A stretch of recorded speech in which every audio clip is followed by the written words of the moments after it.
It was a chilly December morning.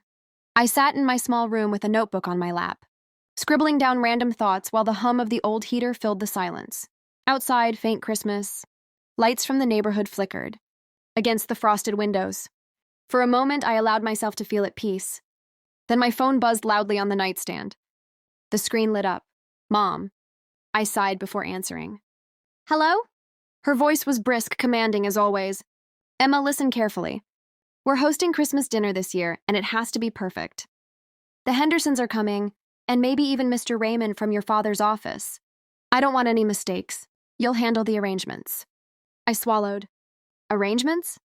Yes, the shopping list, the decorations, the cleaning, the cooking, everything.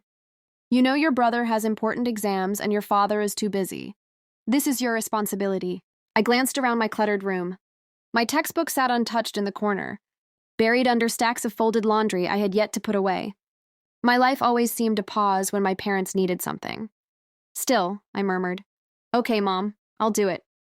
Before I could even breathe, she added, Good. And remember, this dinner is important. Don't embarrass us. Then she hung up. I sat there for a moment, staring at the phone in my hand. My chest tightened, not because I wasn't used to this, but because I was. Every holiday, every family event, every special gathering, it always fell on me. The planning, the hard work, the endless hours. Everyone else got to enjoy the celebration. I got the list of chores. That afternoon, I bundled up and headed to the crowded stores downtown. The streets were filled with laughter, couples carrying gifts, children tugging at their parents' hands, eager to see Santa. I watched them with a strange ache in my heart. To them, Christmas meant joy, togetherness, love. To me, it meant exhaustion and commands barked into my ear. Still, I pushed the cart, ticking off items. Cranberry sauce, fresh bread, turkey, wine, candles. I tried to smile at the cashier, but even she could see the weariness in my eyes. When I got home, I decorated the tree, hung garlands along the staircase, and polished the dining table until it shone. My brother passed by once, headphones in, giving me a lazy thumbs up. Looks good, he said, then vanished back to his room. My father walked in, inspected the ornaments and grunted, Make sure it's perfect when the guests arrive. By the time I collapsed into bed, my hands smelled of pine needles and bleach. My back ached from bending, and my mind swirled with lists for tomorrow. Yet there was no thank you, no recognition, just silence as if my work was invisible. And still, I told myself, maybe this year would be different.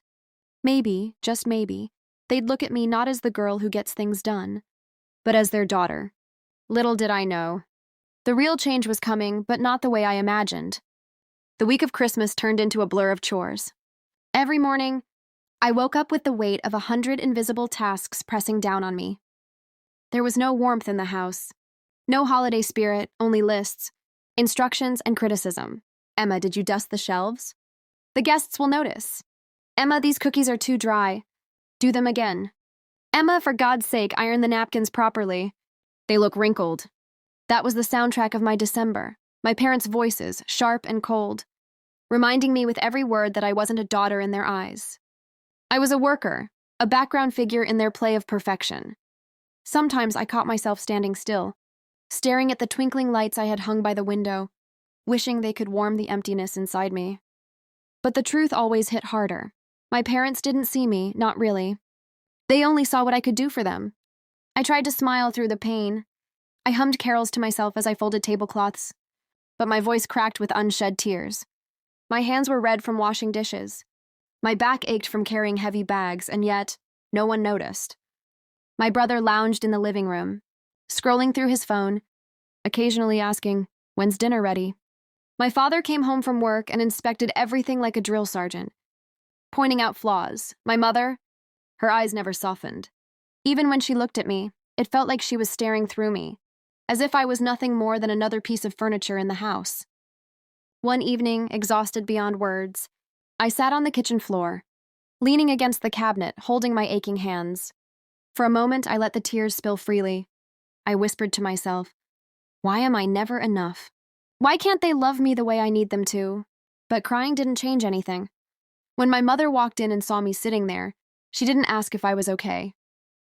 She didn't even frown. She just said, Stop wasting time. The floors aren't clean yet. Her words cut deeper than any knife. It wasn't just about cleaning. It was about never mattering, never being seen. As Christmas Eve approached, my heart grew heavier. The house looked beautiful, shining ornaments, candles flickering, a table set like it belonged in a magazine. But behind every decoration was a piece of me, worn down and tired. The night before the dinner, I overheard my parents talking in the living room. My mother whispered, "This dinner has to impress Mr. Raymond. If we do well, your promotion is guaranteed." My father chuckled, "Don't worry.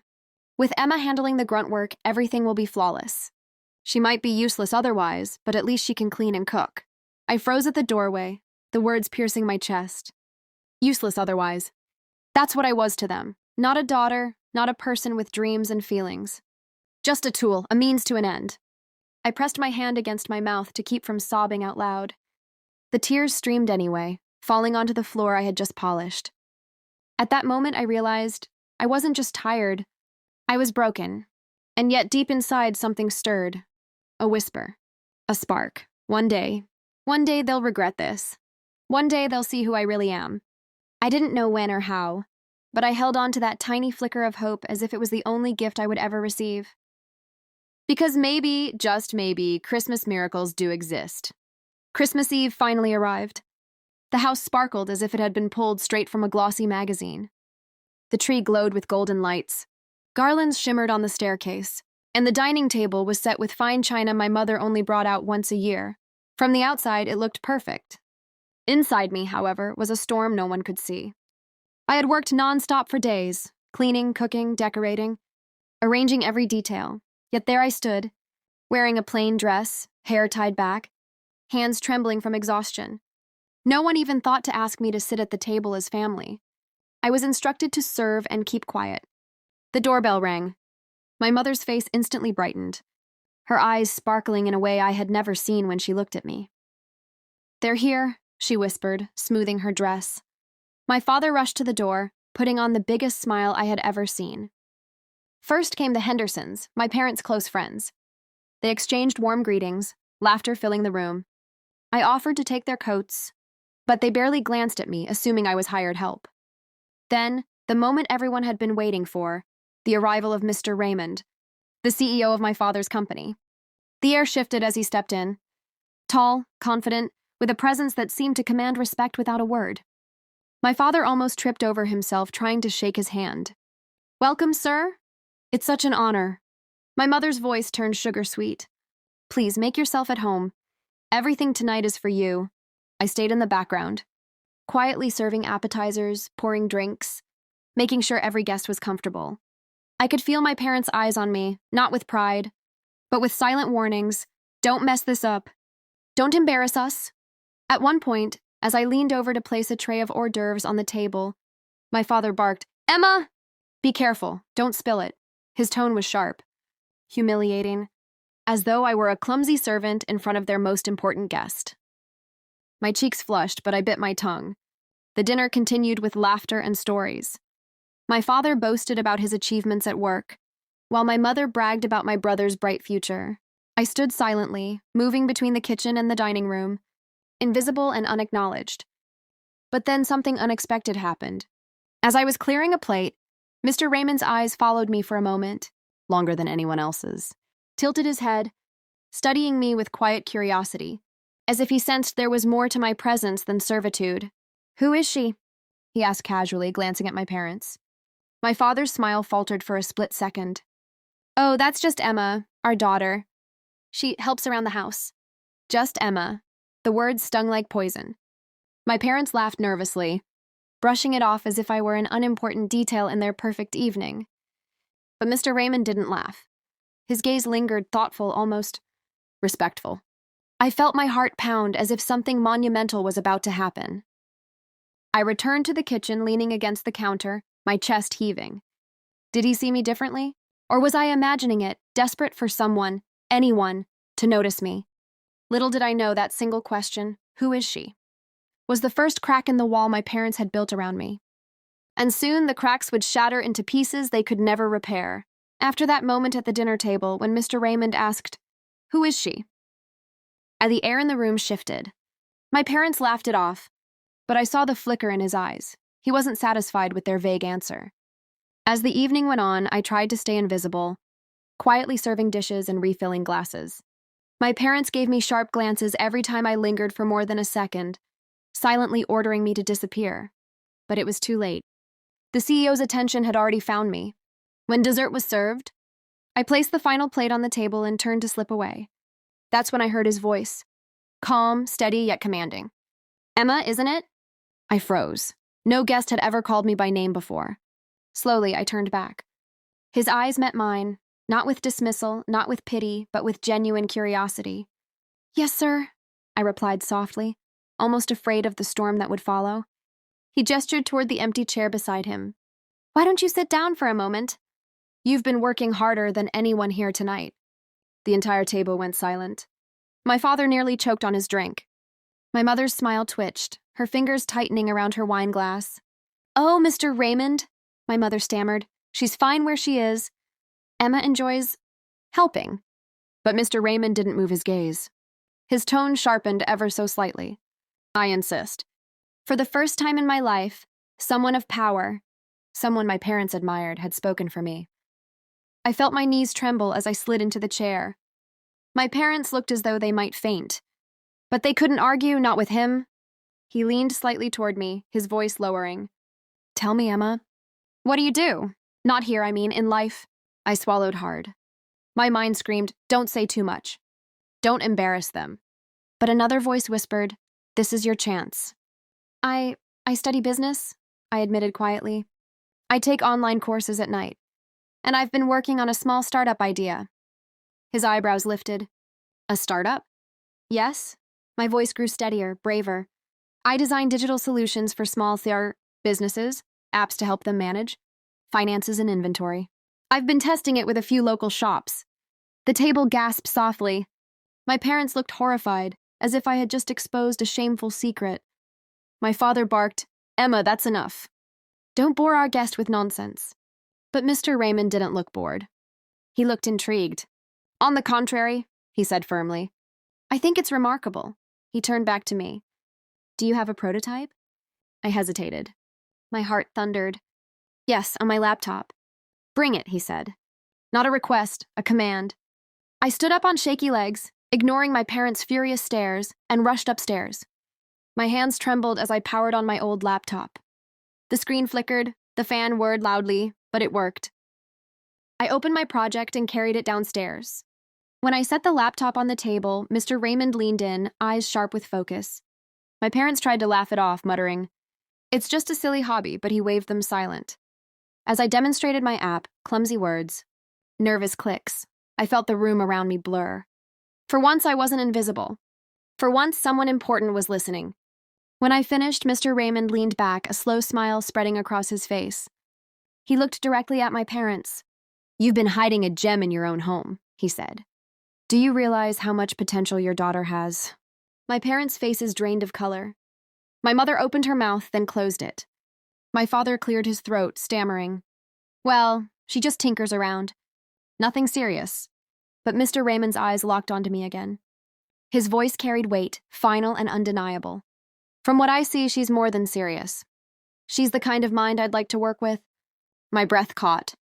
Around the table, everyone stared. My parents, desperate to impress this man all evening, had just been eclipsed by the very person they treated as their maid. And in that moment, I realized something was about to change forever. The next morning, sunlight spilled across my apartment, but it didn't warm me. My heart was restless, heavy from the storm of yesterday. I sat at my small wooden desk, trying to distract myself with work, but the echo of my parents' harsh words haunted me. "You'll never be enough. Do what we tell you." They didn't know the truth, that the girl they had dismissed, the maid they treated as less, was standing on the edge of something extraordinary. My phone buzzed. It wasn't my mother this time. It was Mr. Grant, the CEO. His message was short but life-changing. "Meet me at the office today. Bring your portfolio. I want to discuss something important." I froze, staring at the screen. My heart raced. Could this really be happening? The same man my parents were so desperate to impress wanted me? I dressed with trembling hands, choosing the simplest outfit I owned. On the subway ride downtown, memories tumbled through me. Christmas mornings, where my only gift was another chore list. Birthdays forgotten because I was needed to serve guests. Nights where I cried into my pillow after being told I wasn't worthy of love. Each memory made me ache but also strengthened my resolve. When I entered the tall glass building, everything felt surreal. The receptionist greeted me by name, her eyes bright with recognition. "He's been waiting for you," she said. My throat tightened. For once, I wasn't invisible. Mr. Grant's office was intimidating. Polished wood, wide windows framing the skyline. But his smile was warm. "I've read your proposals," he said, tapping the thick folder on his desk. "And I have to tell you, they're brilliant. You have a rare vision. I'd like to offer you something most people wait years for, an executive position under me, with full creative authority. Essentially, you'll be the boss of this new division." The word struck me like thunder. The boss. My knees almost buckled, but I stood straighter. My whole life I had been made to feel small. And now, in this room, I was being asked to lead. Tears pricked my eyes, but I blinked them away. "Why me?" I whispered. He leaned forward. "Because you're not afraid to fight. I can see it in your work. Pain sharpens people. It either breaks them or it forges them into something unshakable. You've been forged, haven't you?" I nodded, my throat burning. That night, when I returned home, my parents were waiting. They had heard rumors. Neighbors had seen me walking into the CEO's building. Their eyes were sharp, curious, even a little fearful. "Well?" my father asked, arms crossed. "What did he say?" For the first time, I didn't shrink. I looked at them, at the people who had chained me in invisible servitude for years, and I smiled. He called me boss. The silence that followed was thick, almost suffocating. My mother's lips parted, but no words came. My father's face flushed. For once, they were the ones without power, without control. And in that moment, I realized something powerful. I didn't need their approval anymore. I never had. The silence after I told them the CEO had called me boss hung in, the air like a storm cloud about to burst. My parents, the same people who had treated me like their unpaid maid, stood frozen. I could almost see their minds racing, calculating, scrambling, wondering how they had missed the truth all along.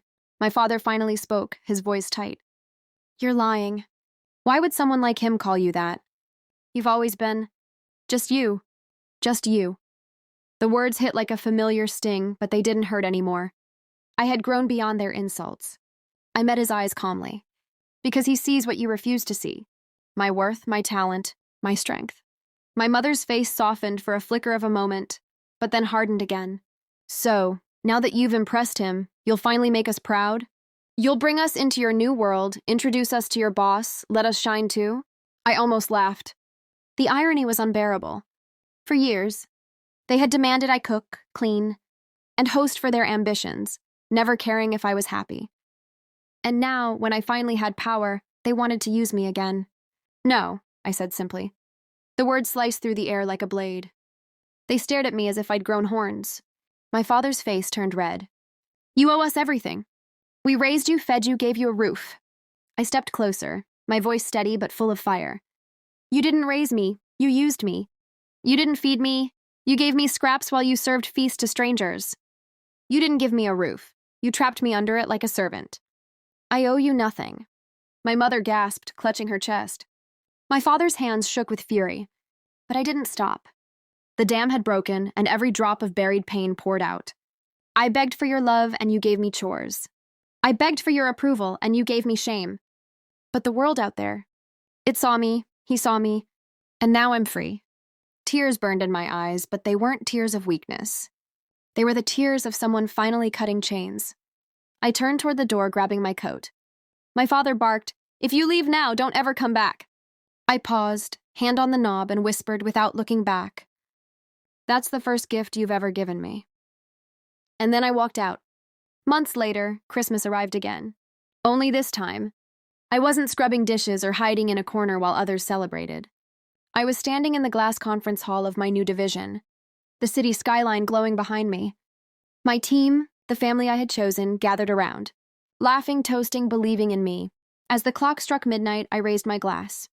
To freedom, to knowing our worth, to never letting anyone dim our light again. They cheered, and for the first time in my life, I felt home.